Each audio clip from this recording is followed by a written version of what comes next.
Olá, irmãos, amigos, sejam todos bem-vindos ao nosso curso básico de Teologia. Hoje nós vamos estar discutindo a respeito da carta de Paulo aos Romanos, a continuação do que nós vimos na aula anterior. Mas antes, queria pedir a você que ainda não é inscrito no canal para se inscrever, ativar o sininho de notificação, dar o seu like, e assim você vai estar contribuindo conosco. Na carta de Paulo aos Romanos, nós falamos anteriormente da sua importância, que quando Paulo transmite de forma maravilhosa e com extrema maestria, falando de sua cosmovisão judaica e gentílica, ele costura como se fosse um arremate, mostrando que nem judeus nem gentios podem alcançar a justiça de Deus, a não ser por meio da fé em Cristo Jesus. E isso nós vamos estar aprofundando na aula de hoje. As credenciais do Evangelho pregado por Paulo. Nós vamos estar observando que, neste caso, é sempre bom a gente lembrar que o Evangelho era, então, uma nova doutrina, pregada há menos de 30 anos pelo mundo. Isso sem contar com qualquer meio de divulgação, além das longas e demoradas viagens missionárias com escassos meios de transporte. Então, dessa forma, o apóstolo julga necessário apresentar respaldo suficiente que justifique a nova mensagem com a qual está se comprometendo. Depois de se identificar como um remetente da carta e esclarecer sua posição relativamente ao Evangelho, o apóstolo expõe as credenciais dele. Primeiro, previsto pelas Escrituras. O Evangelho pregado por Paulo, embora fosse uma doutrina nova, não é chamada de nova aliança despropositadamente. Estava o tempo todo previsto no Antigo Testamento. Seria inviável, neste espaço, desenvolver as nuances do Evangelho contidas no Antigo Testamento.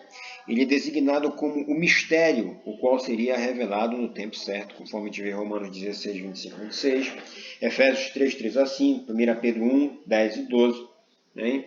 E depois tem o respaldo da história. Ele é respaldado pela história. Davi, da tribo de Judá, foi o maior rei de Israel.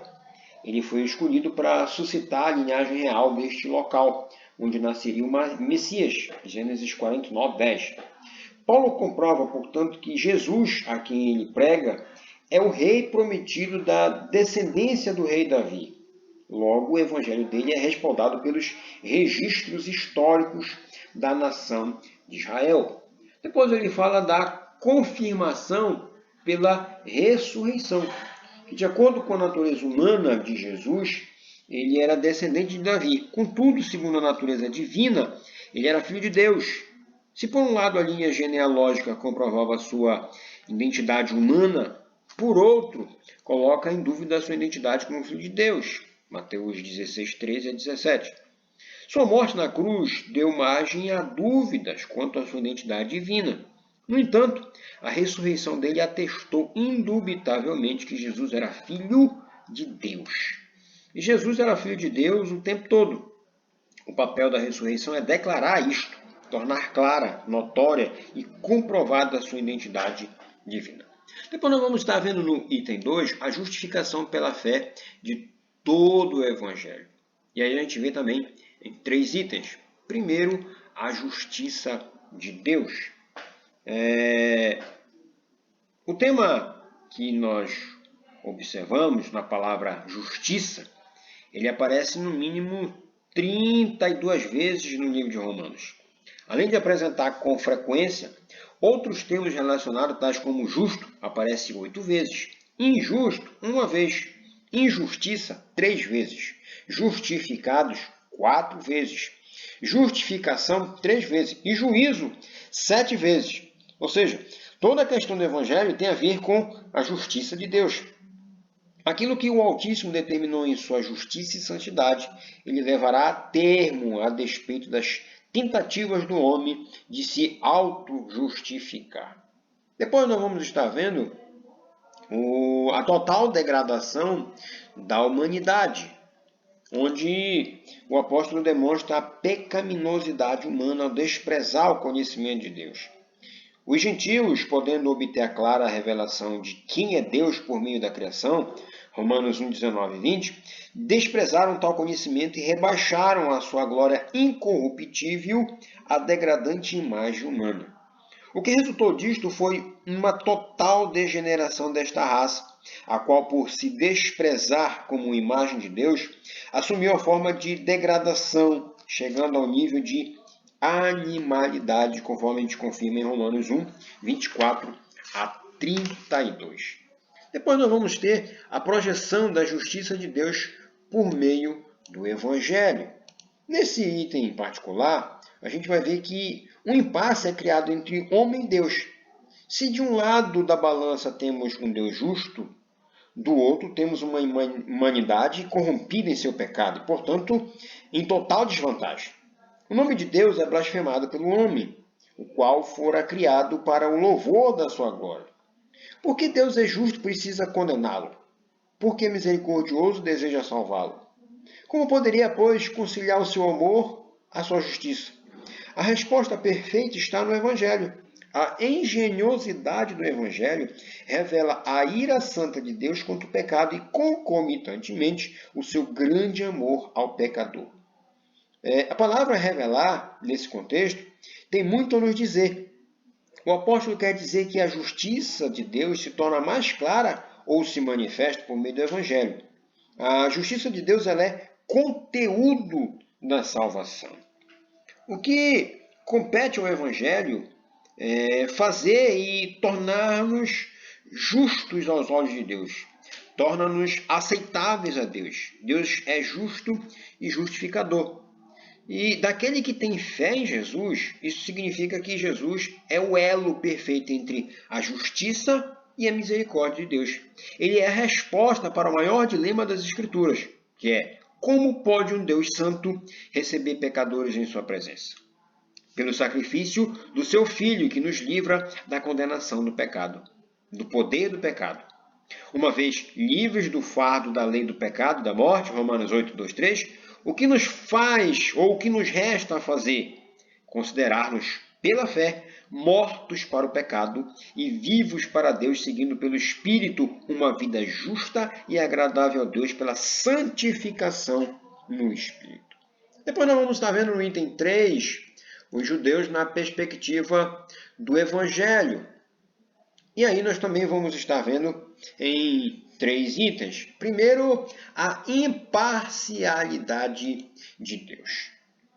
Uma vez claro a imparcialidade de Deus no que concerne ao trato com o pecador em geral, Paulo deseja esclarecer melhor a questão judaica. E o que Paulo conclui é que ninguém é justo, nem judeu, nem grego. Romanos 2, 9.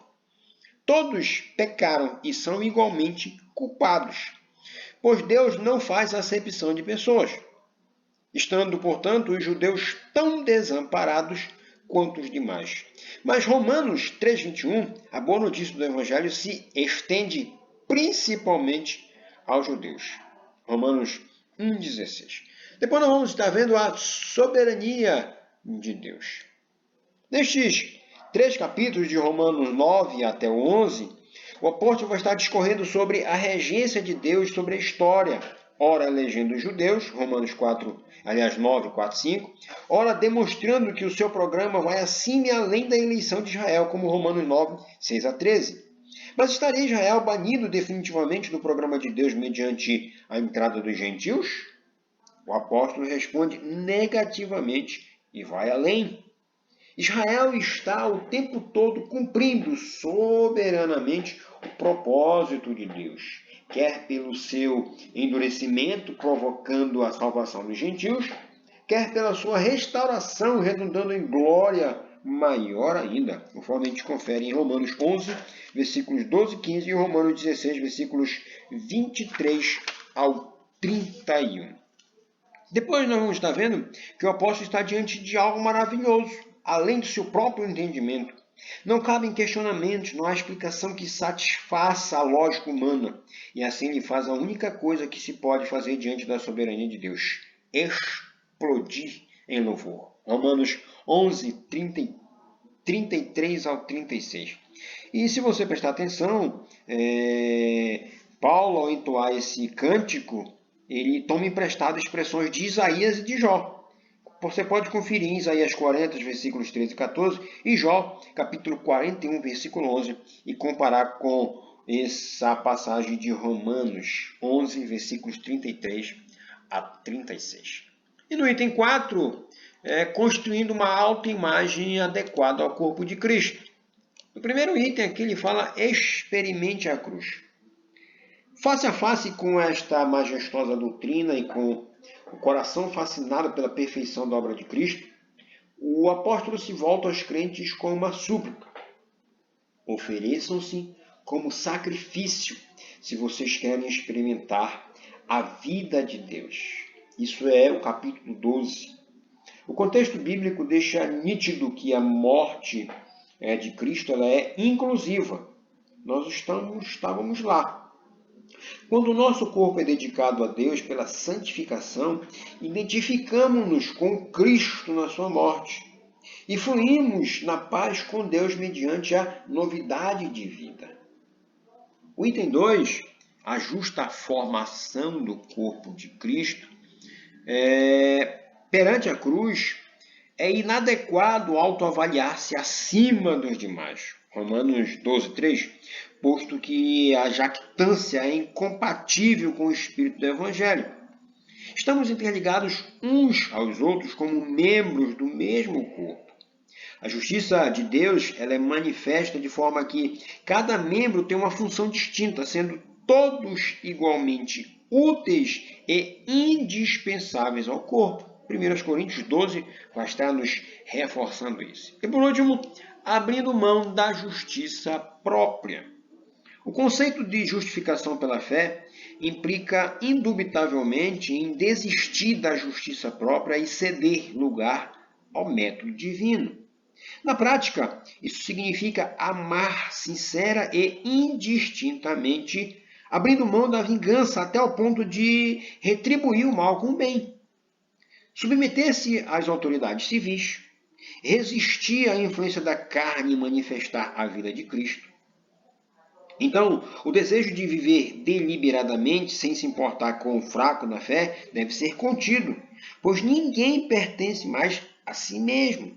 E por isso, devemos levar em conta o grande acontecimento do dia do juízo final de Deus. Romanos 14, 10 a 12 diz isso. E por fim, devemos nos inspirar no próprio Senhor Jesus como modelo cuja tolerância é estendida a judeus e gentios, conforme a gente confirma em Romanos 15, versículos 1 até o 13.